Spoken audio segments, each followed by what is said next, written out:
네, 제3강 시작하도록 하겠습니다. 자, 오늘 이 시간 제3강에서는 특별히 아담과 그리고 둘째 아담 혹은 마지막 아담이라 불리우시는 우리 예수 그리스도와의 어떤 상관관계에 대해서 한번 공부하도록 하겠습니다.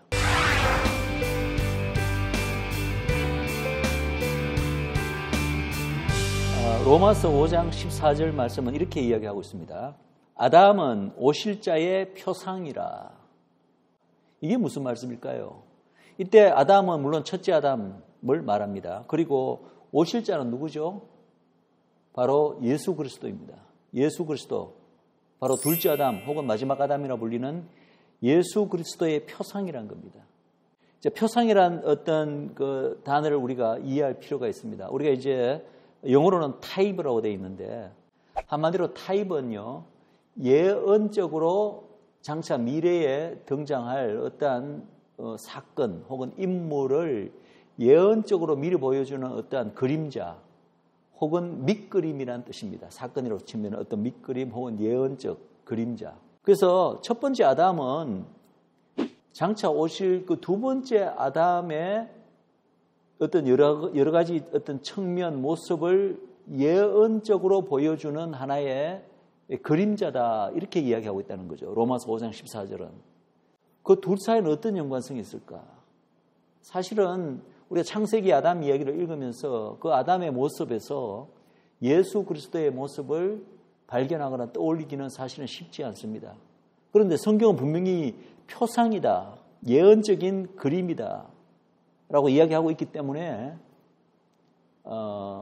우리가 아담의 모습에서 이게 예수 그리스도와 어떻게 이 부분이 연결될까라는 부분들을 한번 생각 안 해보셨더라도 오늘 한번 이 강의를 통해서 한번 생각해보는 시간을 가졌으면 합니다. 자, 어떤 면에서 그렇다면 첫째 아담이 마지막 아담 혹은 둘째 아담이라 불리는 우리 예수 그리스도의 예표가 되는가?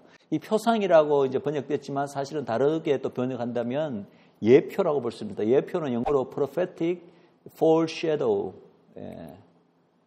예언적인 어떠한 그림자, 미리 보여주는 그림자, 이렇게 되는데, 자, 그것을 이해하기 위해서는 첫 번째 공통점은 바로 대표성입니다. 대표성. 바로 두 아담 모두가 다 전 인류를 대표한다. 이 대표성의 원리는 이제 앞으로 아마 제 강의에서 여러 번 등장하게 될 용어인데 여러분들 잘 이것을 기억해 놓으시기 바랍니다. 이것을 이제 제사장적 혹은 장자적 대표성의 원리라고도 부르기도 하는데, 한마디로 말해서 어떤 소수의 그룹이 혹은 한 개인이 그 개인이나 그 소수 그룹뿐만 아니라 그보다 훨씬 큰 집단 전체를 하나님 앞에서 대표한다는 뜻입니다. 즉 그 소수가 다수를 대표한다는 그런 의미입니다. 대표적인 그 예가 바로 예수 그리스도의 예가 될 것입니다. 자, 로마서 5장 17절, 19절 말씀 우리 같이 읽도록 하겠습니다. 한 사람의 범죄를 인하여 사망이 그 한 사람으로 말미암아 왕노릇하였은즉 더욱 은혜와 의의 선물을 넘치게 받는 자들이 한 분 예수 그리스도로 말미암아 생명 안에서 왕노릇하리로다. 그런즉 한 범죄로 많은 사람이 정죄에 이른 것 같이 의의 한 행동으로 말미암아 많은 사람이 의롭다 하심을 받아 생명에 이르느니라. 한 사람의 순종치 아니함으로 많은 사람이 죄인 된 것 같이 한 사람의 순종함으로 많은 사람이 의인이 되리라. 대표성의 원리는 하나님의 놀라우신 은혜의 산물입니다. 하나님께서는 멸하기를 절개하시는 분이 아니고 심판하기를 절개하시는 분이 아닙니다. 그래서 소수의 그룹이 하나님 앞에 의롭다면 그 소수는 하나님 앞에서 다수를 대표하게 되고 그 소수의 의로움으로 말미암아 전체가 다 하나님께 은혜를 입게 되는 이런 놀라운 역사가 있다는 것입니다. 그것이 바로 전형적인 예가 바로 예수님입니다.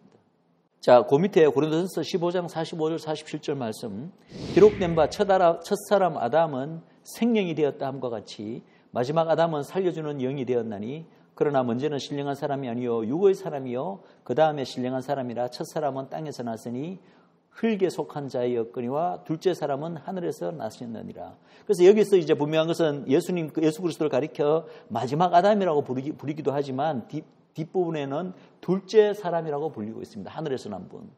그래서 이 예수 그리스도는 둘째 아담이기도 하고 마지막 아담, 뭐 다 맞는 말이죠. 같은 말입니다. 그러나 중요한 것은 분명히 첫째 아담과 둘째 아담이 다 같은 건 아닙니다. 굉장히 다를 뿐만 아니라 사실은 거의 정반대의 모습을 보임에도 불구하고 어떤 공통점이 있다면 한 사람은 죄인이 됨으로 인류 전체를 죄인으로 만드는 그 어떤 대표성을 지녔고 또 한 사람은 그분 한 사람의 순종함과 의로움으로 말미암아 그분을 안에서 또 많은 사람들을 의인으로 만드는 그런 뭔가 인간들을 대표하는 대표성을 가졌다는 점에서 우리가 공통점을 찾아볼 수가 있습니다. 여러분, 우리 인간에게 하나님께서 의도하신 어떤 그 명령, 계명이 있습니다. 물론 창세기에서는 그 모습이 분명히 드러나지 않고 그것이 선악과 명령으로 나타났지만 그 선악과 명령 안에 결국은 담겨 있는 하나님의 그 모든 인간들을 향한 그 뜻 혹은 인간이 하나님 앞에서 행해야 되는 지켜야 되는 두 가지 계명은 바로 하나님 사랑과 이웃 사랑입니다. 사실은 그 두 가지 계명이야말로 그냥 하나님의 백성으로서 지켜야 되는 그 계명 정도가 아니라 원래 타락하기 전에 하나님 나라의 백성으로 창조된 모든 인류가 하나님 나라 안에서 우리가 마땅히 지켜야 될 그 두 가지 이 계명이었던 거죠. 만약에 그 계명을 온전히 아담이 지켰다면 절대 선악과 사건은 일어나지 않았을 것입니다. 다른 말로 말해서 그 선악과 사건, 하나님께서 금지하신 선악과를 먹음으로 말미암아 아담은 하나님을 사랑하는 것은 곧 그분의 계명을, 그분의 율법을 지키는 거잖아요. 그렇다고 성경은 분명히 이야기하고 있습니다. 그래서 선악과 사건을 먹는다는 것은 그것을 금지하신 하나님의 계명을 정면으로 어긴 것이기 때문에 곧 하나님 사랑을 어긴 것이고, 그리고 그것으로 말미암아 결국은 자기 아내 이브, 물론 이브도 그렇게 이브가 먼저 그렇게 했죠. 그리고 결국은 그 선악과 사건으로 말미암아 이웃이고 또 남편과 아내 사이의 관계도 사정없이 파괴되는 모습을 우리가 봅니다. 창세기에서. 그래서 아담이 이브를 가리켜 처음에 이브가 태어났을 때 만들어졌을 때 내 뼈 중에 뼈요 살 중에 살이라고 고백했던 그 이브를 책임을 전가하잖아요. 선악과 먹은 사건을. 하나님께서 만들어 주셔서 하나님께서 만들어서 내게 주신 저 여자가 나에게 그 선악과를 먹으라 하겠다고 하면서 그 이브에게 선악과를 먹은 자기의 죄를 오히려 전가하는 모습을 보입니다. 그래서 이 형제 사랑, 내 이웃을 내 몸과 같이 사랑해야 되는 그 형제 사랑도 사정없이 깨어지는 모습을 이 선악과 사건으로 보게 됩니다. 그래서 첫째 아담은 결국은 하나님의 그 말씀에 대한 불신과 선악과를 먹지 말라는, 그리고 불순종으로 말미암아 결국은 이 두 가지 인간에게 주어진 가장 근본적인 계명 두 가지를 범하게 됩니다. 그리고 그 범한 결과가 무엇입니까? 바로 온갖 이제 저주와 하나님의 심판이 임하고, 그리고 원래 인간에게 하나님께서 주시기로 약속되었던 그리고 의도되었던 모든 축복과 권세들을 잃어버리게 될 뿐만 아니라 중요한 것은 우리가 전 시간에 공부했던 아담이 원래 하나님 앞에서 받기로 되어 있던 두 가지 신분, 바로 왕적 신분과 제사장적 신분을 상실하게 됩니다. 그런데 똑같은 상황에서 반대로 반응한 분이 계십니다. 그분이 바로 둘째 아담입니다.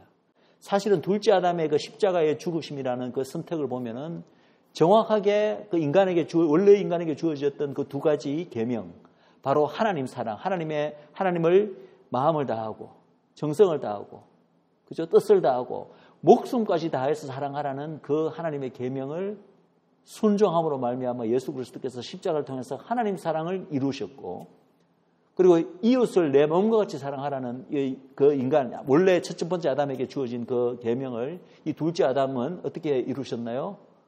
아무 죄 없으신 분이, 그죠? 바로 이웃에, 그죠? 우리 형제들의 죄를 그분의 몸에, 그분에게 다 혼자서 짊어지시고 그 형제를 위하여, 이웃을 위하여 죽으셨잖아요.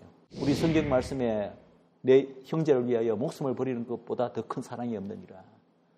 그래서 그 이웃 사랑 역시도 십자가에서 이루신 거죠. 즉 십자가의 그 나무에서 예수님께서는 첫 번째 아담과 정반대의 선택, 신앙과 순종의 선택으로 바로 첫 번째 아담이 지키기를 실패했던 두 가지 계명, 하나님 사랑과 이웃 사랑을 이루어내신 거죠.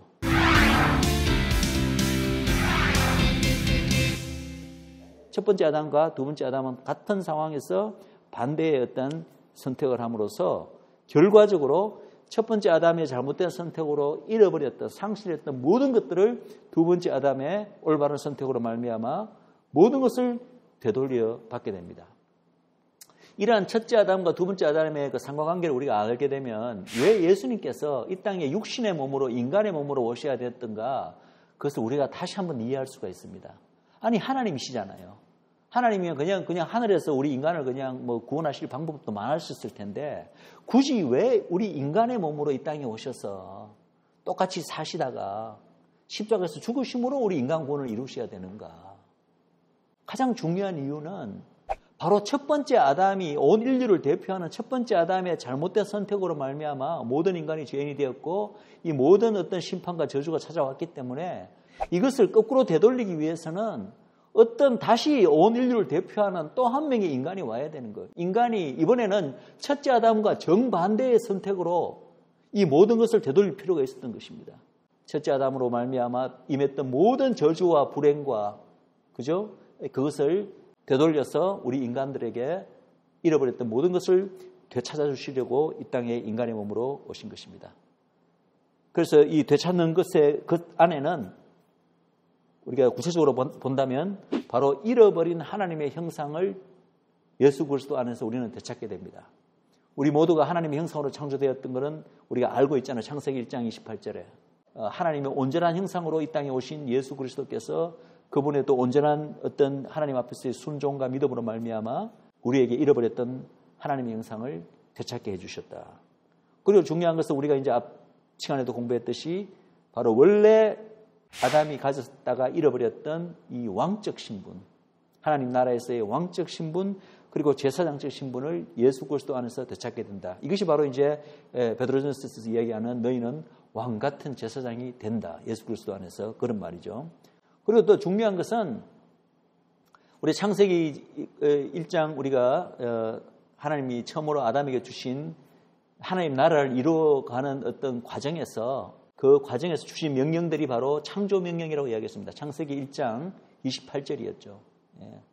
그걸 우리 크리에이션 맨데이트, 창조 명령이라고 불렀는데 사실은 이 창조 명령이 모든 인류에게 이제 원래 하나님께서 주신 명령임에도 불구하고 하나님 나라를 이 땅에 온전히 이루시기 위해서 인간이 이제 아담의 죄로 말미암아 창세기 3장에서 죄인이 되고부터는 인간은 더 이상 이 창조 명령을 온전히 이루기가 불가능한 존재가 되어버렸습니다. 창조명령 세 가지 우리 그때 공부했죠. 하나는 씨의 축복, 하나는 땅의 축복, 하나는 통치, 바로 다스리는 축복이죠. 그런 어떠한 그 명령조차도 우리는 진정한 의미에서 이룰 수가 없는 존재가 되어버린 거죠. 죄인이 됨으로 말미암아. 씨의 축복, 글쎄요. 씨의 축복도 사실은 그 씨락하는 것은 바로 경건한 자손으로 하나님께서 이 땅을 채우시기를 원하는데 그냥 단순히 우리가 생물학적으로 인구만 많이 불어난다고 그 씨의 축복이 성취되는 건 아닙니다. 말라기에서도 하나님께서 우리에게 결혼제도를 허락하신 것은 경건한 자녀를 얻기 위해서 허락하셨다고 되어 있어요. 그래서 단순히 그냥 인구만 가득하다고 이 씨의 축복이 이루어지는 건 아니죠. 물론 이제 기본적으로 인구는 늘어나야 되죠. 그런데 그마저도 지금 오늘날의 세태를 보면은 사람들이 이제는 결혼하지 않으려고 하고 아이를 가지려고 하지 않습니다. 이것 자체가 이제 하나님의 원래 이 창조의 어떤 그 명령과 정반대로 가고 있다는 것은 제가 말씀을 드렸습니다. 땅을 정복하는 개념도 그렇습니다. 이런 산지를 개간하고 자연을 개발해서 막 이렇게 하는 것이 그게 땅을 정복합니까? 땅을 정복하는 의미에 대해서 제가 지난 시간에 이미 우리가 공부를 했습니다. 땅을 정복한다는 의미는 그냥 땅을 함부로 그냥 자연을 착취하고 오염시키고 파괴하고 그것을 정복하는 것이 아닙니다. 지금까지 인간들이 해온 것은 바로 그런 일이었습니다.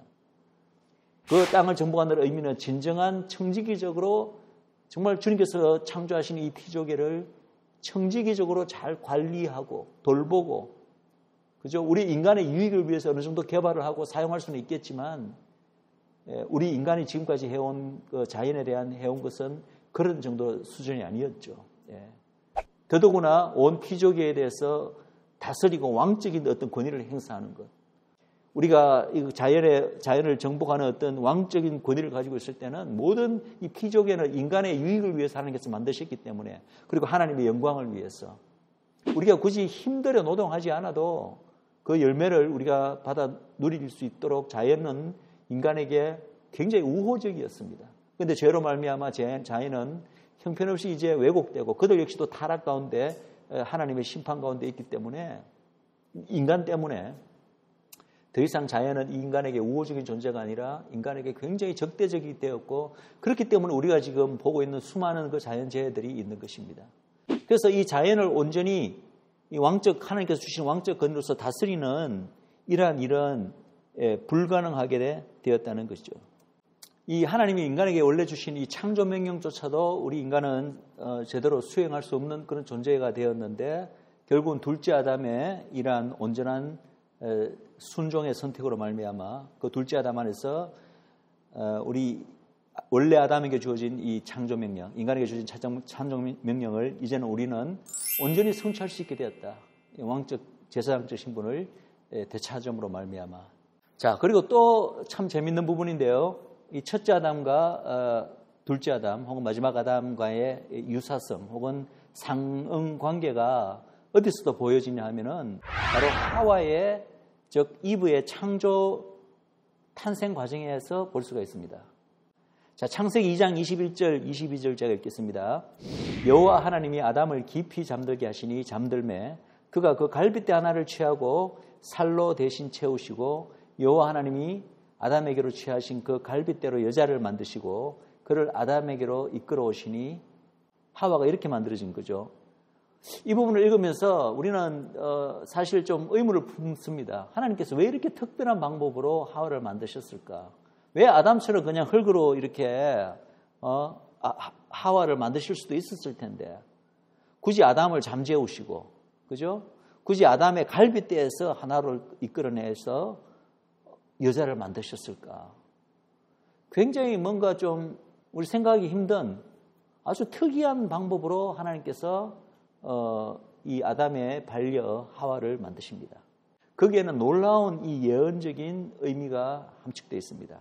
바로 그 과정은 장차 이 땅에 오실 그 둘째 아담과 그분의 죽으심으로 말미암아 탄생하게 될 교회, 신부, 그리스도의 신부, 그 관계를 예언적으로 미리 그림자로 보여주기 위해서 하나님께서 이 첫 번째 아담과 하와를 지으실 때 이러한 과정으로 만드셨다는 것입니다.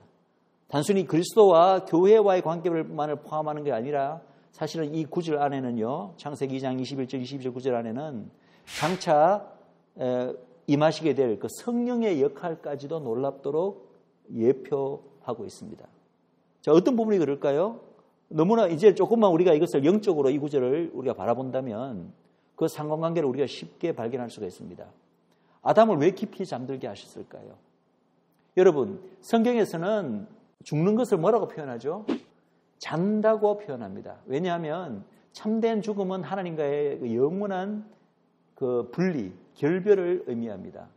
그런데 바로 예수 그리스도께서 십자가에서 죽으신 것 역시도 사실은 그런 의미에서 본다면은 잠시 주무신 거죠. 그런데 그 아담을 깊이 잠들게 하시니 이것은 바로 예수 그리스도의 장차 있을 둘째 아담의 죽음을 예표하는 부분이라는 거죠. 그리고 그 갈빗대에서 하와를 만들어내십니다. 누가 만들어내신다고요? 하나님께서 취해내신다는 거죠. 그죠? 그분의 누구에서? 아담의 갈빗대에서. 왜 하필 갈빗대일까요? 딴 데도 아니고. 바로 예수 그리스도의 그 흘리신 피, 특히 창에 찔려서 거기서 물과 피를 쏟으시고 십자가에서 돌아가셨잖아요. 그 찔린 그 허리, 그 갈비에서. 이거 사실은 갈빗대라고 번역됐지만 히브리 원어의 뜻은 그냥 허리라는 뜻이랍니다. 허리. 예. 그 창에 찔린 그 허리에서, 그 피에서 바로 교회가 탄생했잖아요. 예수 그리스도의 신부인 교회가 탄생했잖아요.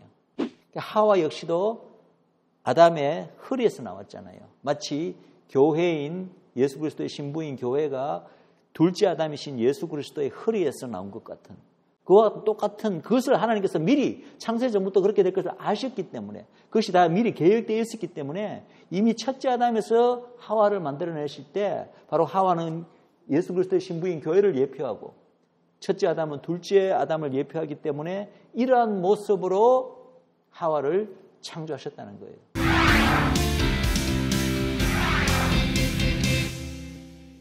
그럼 여기에 성령의 역할은 어디 있나요? 자, 보십시오. 하와를 만들어내신 다음에 하나님이 또 어떻게 하십니까? 하와를 아담에게로 이끌어 오시니. 여러분, 성령님의 역할이 뭔지 아시죠? 성령님의 역할은 바로 쉽게 말해서 하나님의 독생자의 아들의 신부를 구하는 역할입니다. 즉 바로 성령님께서 이 땅에 오신 것은 예수 그리스도의 신부인 교회가 성령으로 탄생하게 되잖아요. 다른 말로 표현하면 예수 그리스도의 신부인 성령을 이끌어서 예수 그리스도께로 가게 하는 그런 역할을 하시는 분이 바로 성령 하나님이라는 거죠. 그런데 여기도 마찬가지로 첫째 아담의 경우에도 하나님께서 그 하와를 아담에게로, 첫째 아담에게로 이끌어 가십니다. 그래서 성령님이 교회를 예수 그리스도의 신부로 이끌어가는 모습과 일맥상통한다고 볼 수가 있습니다. 그래서 이 모든 하와의 창조 과정 자체가 장차 있을 그리스도의 죽음과 그 죽음을 통하여 태어나게 될 교회, 그 교회를 태어나게 만들고 또 예수 그리스도께서 인도하실 성령의 역할을 예언적으로 보여주는 어떤 그런 밑그림이다, 그림자다.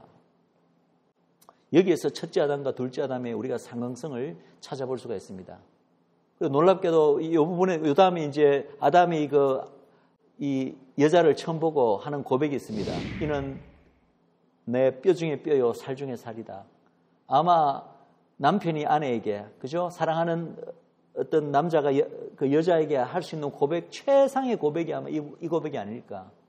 얼마나 상대방을 사랑한다는 고백을 하면 내 뼈 중에 뼈요 살 중에 살이라는 고백을 하겠습니까? 그 고백은 바로 예수 그리스도가 그분의 교회를 향하여 하시는 고백이라고 우리가 볼 수가 있습니다.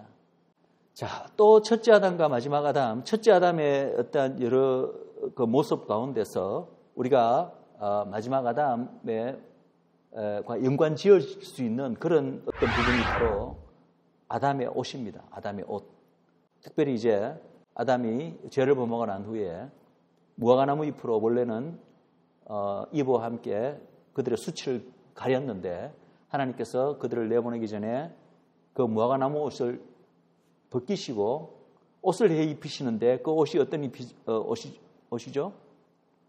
바로 동물의 가죽 옷이라고 이야기합니다.